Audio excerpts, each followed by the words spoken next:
Tanto é, Má, que quando às vezes eu tô assistindo um filme com o meu marido, um seriado, eu falo, nossa, esse ator é de teatro.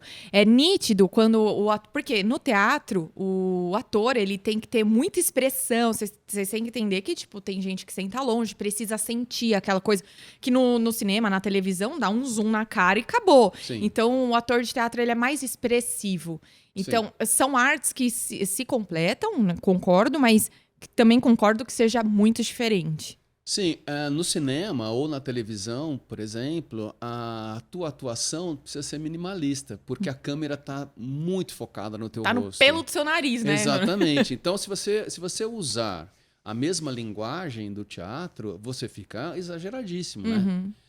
Mas tem uma questão técnica, né? O cinema, a câmera, como a gente falou, está no teu olhar, está muito próximo de você.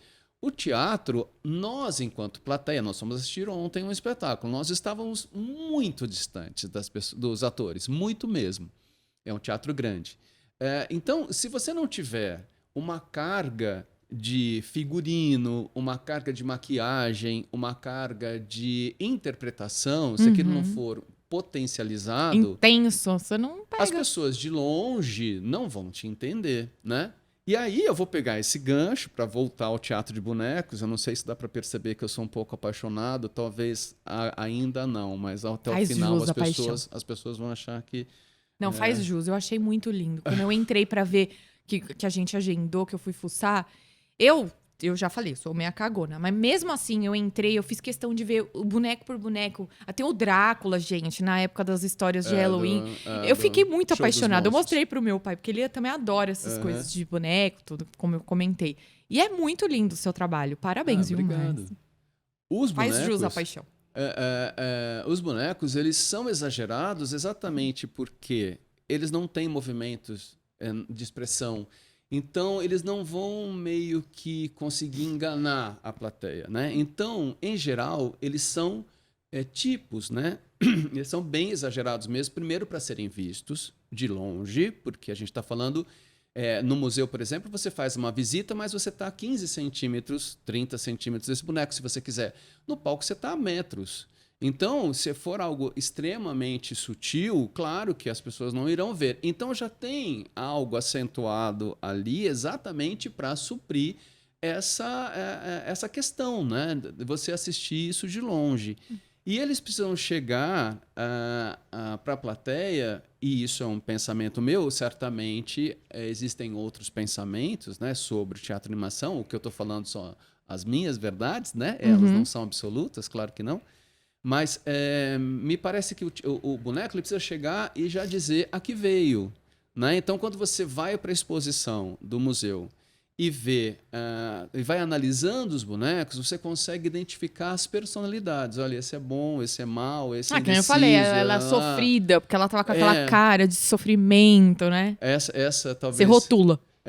Você consegue identificar, Uhum. entende? Aquele personagem. E é bem legal essa questão, porque dentro desses estudos todos sobre o teatro, né? E o teatro de bonecos, alguns pensadores acreditam que os atores deviam se espelhar mais nessa questão das marionetes, porque o boneco ele é o personagem em si, sem nenhuma influência do ator. Ele apenas é, né? Já o teatro de atores, você tem o personagem que chega para você, mas por mais que você se esforce, né, como ator, esse personagem vai estar sempre suscetível a uma bagagem que você traz enquanto indivíduo. E Sim, você pode, não de propósito, mas você pode mudar, influenciar. influenciar o comportamento e tal, porque você vai ter alguma. É a tua análise sobre ele.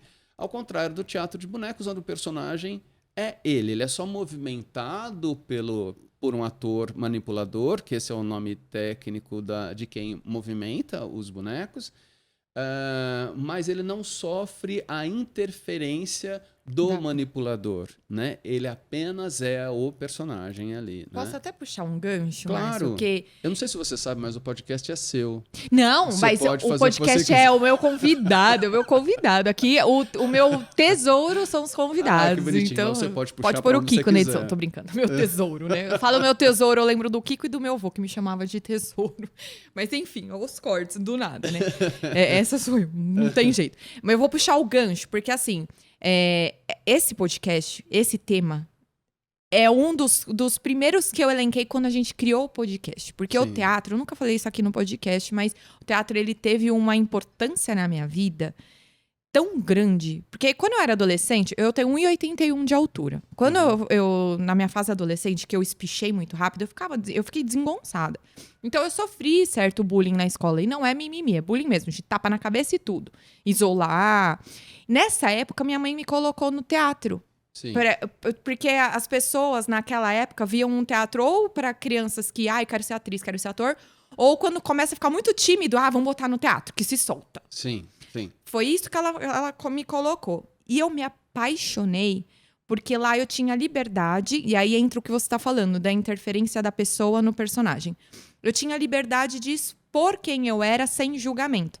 Ironicamente, o primeiro personagem que eu peguei foi uma adolescente que praticava bullying nas crianças. Então, eu era uma criança que sofria bullying. Isso foi terapêutico, né? Meu, foi louco. Claro. Foi uma coisa. Aí não são coincidências, e eu não acredito em coincidências. Foi um trabalho ali que Deus e o universo teve pra mim. Eu fui interpretar e eu ficava, crianças, blé. Tipo, eu tinha nojo de criança, eu praticava o bullying. Então, o teatro fez eu me colocar na posição da criança que tinha o bullying. E, claro, a história não era só o bullying em si, era o porquê que essa criança praticava o bullying e o tratamento que ela teve que ter dentro de casa. E eu consegui criar a empatia de me colocar no lugar do agressor e entender o porquê ali atrás. Então, foi o contrário comigo. A influência do personagem na minha vida como atriz. Tanto que eu amei, na época, eu segui o teatro por muito tempo. Falei para minha professora de teatro da escola, inclusive, a importância. Eu chorei. A gente foi gravar um depoimento dela para uma ação de marketing da escola, que eu invadi o depoimento dela para fazer uma homenagem a ela. Ixi, eu chorei, porque eu acho que, assim como o direito deveria ser obrigatório nas escolas, o teatro também. Para autoconhecimento, para expressão, principalmente para o adolescente que fica nessa... O adolescente, quanto mais excêntrico ele é, mais ele sofre de discriminação. Sim. Se bem que hoje em dia eu tô vendo bastante, assim, crianças diferentonas. Ainda bem que a gente tem mudado um pouco nessa questão. E é isso que eu queria saber de você. Se você sente que isso mudou, ou se essa realidade que eu vivi ainda existe com seus alunos e com o público que você trabalha. E se, infelizmente, o teatro ainda tem um auditório muito infantil. Se os adultos ainda... vão assistir os bonecos, se esse se isso ainda é uma arte valorizada. Eu queria que você falasse um pouquinho mais. Quanto tempo a gente tem de podcast mesmo? Fica à vontade. Tá bom, vamos lá, Quanto então. a bateria aguentar. E se não aguenta, a gente troca a bateria e continua. São tópicos bem importantes, assim, acho que bem pertinentes para a gente poder conversar. O teatro, quando ele é encarado como profissão, ele é de uma forma. Né? Você não pode fazer terapia dentro do teatro como profissão, porque quando você abraça isso como algo que você vai trabalhar, ele vem recheado de obrigações com relação a isso, né? A responsabilidade que você tem, os prazos, como você vai orquestrar isso, a produção em si. Então, ele não é terapêutico, ele é uma profissão. Isso não significa que exercê-lo também não te traga algum tipo de benefício como consequência da prática, né? Agora, todas as artes, né? Todas essas expressões artísticas, elas ajudam de verdade o indivíduo a dizer coisas. Não, e de forma imediata, né? Porque para advocacia, por exemplo, eu sempre fui advogada que tive cara de pau de encarar os desembargadores, porque eu aprendi no teatro a ter essa autoconfiança. Sim, porque o teatro ele vai fazer uma coisa interessante com você. Ele vai te... Não, obrigado por Nossa, eu tô aqui no café. Não Daqui a tem pouco eu tô assim, ó. problema, mas isso não significa que eu não quero mais. Eu não sei quanto tem na garrafa, mas segura um daí, pouco depois. Um pouquinho. Então vamos mais um pouquinho. Só Vamos pra brindar gente café, fazer... porque aqui a gente brinda café. Fazemos velho. café. Os É muito legal essa ideia de brindar café. Aqui a gente brinda café. Não, eu acho bacana. Não, ainda tem. Porque também se a gente brindasse outra coisa, talvez a gente não tivesse podcast, né? Não com o tempo. Daqui a pouco eu pego um conhaque, a gente estende aí. Não vamos de café. A gente precisa ficar centrado.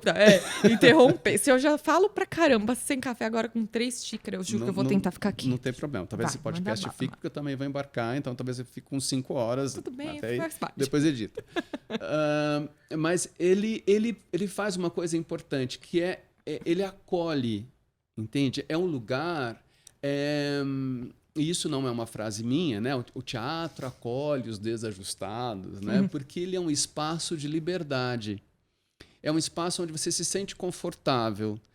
Então, faz parte da rotina dos cursos de teatro fazer com que aquele grupo se sinta tão confortável dentro dos exercícios, tão unido, isso é parte daquela prática, né? Daquela esqueci o nome agora, mas do exercício mesmo de você dar aulas, né? Criar um grupo de teatro. A primeira coisa que você faz é fazer com que esse grupo se torne único e se sinta confortável, porque ele vai ter que passar, todas as pessoas vão ter que passar pelo ridículo de todos os exercícios, né? Então, você não anda normalmente levantando os braços, chacoalhando a cabeça, levantando a perna na orelha. No teatro, você precisa exercitar o corpo. Esse é um instrumento, né? Todas as linguagens possíveis do teatro passam pelo mesmo início.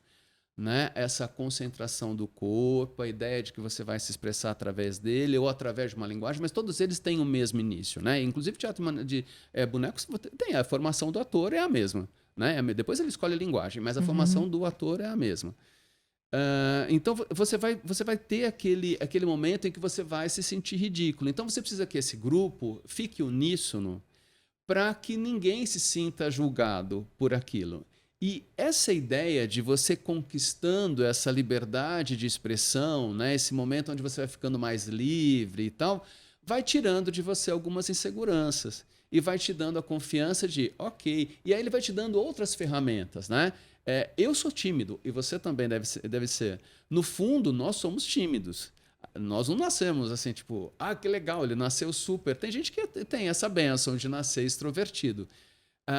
O que a gente tem? A gente tem o teatro como uma ferramenta para ser usada em situações limites. Então, numa situação qualquer, onde você está diante do público, por exemplo, você dá uma encarnadinha num pseudo-personagem ou numa outra persona sua mesmo, né? Num outro jeito de lidar. Não é que você está sendo falso, né? Que a ouvidos de uma pessoa desavisada pode parecer isso. Não, você só está encontrando uma ferramenta de se munir de uma segurança para lidar com aqueles problemas. E isso transforma muito. Essa segurança que você vai tendo dentro desses jogos, o fato de você se apresentar em público, ter que encarar, sei lá, 60, 70 pessoas. Você aprende a lidar com o julgamento alheio. E aprende a se desvencilhar Sim, disso, desapegar. porque o julgamento vai haver. Né? Eu sempre falo isso com os alunos, porque eu também dou aula para crianças, e eu dou aula de teatro, né? Não do teatro e animação para crianças. Eu dou aula de teatro mesmo. Então, você sempre fala com as crianças isso. Olha, quando você vai para a cena e você vai com medo para a cena, você abre automaticamente espaço para crítica. Qualquer crítica que venha da plateia, um comentário, não precisa ser uma crítica, obviamente, mas um comentário que às vezes, né? Olha, o vestido dela tá torto, sei lá, qualquer coisa assim, já te abala. Então, quando você entra com a convicção, eu sou um personagem, e tá tudo bem, né? Você não abre espaço para julgamento porque você está muito seguro, né? Você sabe. Sabe que o que você está falando responde algumas... Porque tem um monte de advogada, amiga minha, que fala assim, Tabata, como você consegue falar tão livremente na frente da câmera? O teatro me ajudou... Você está falando isso agora, tá vindo na minha cabeça. Realmente, ter lidado com tudo isso no teatro... meio que você já aceita que vai ter o julgamento Sim. que vai agradar e o julgamento que não vai agradar. Sim. E aí você expõe o seu melhor lado, agrade a quem convir, ou a quem não agradar. Você desapega um pouco disso. E você falando essas coisas, tá até explodindo alguns insights na minha cabeça, porque eu já achava que o teatro tinha importância na minha vida. Agora, então,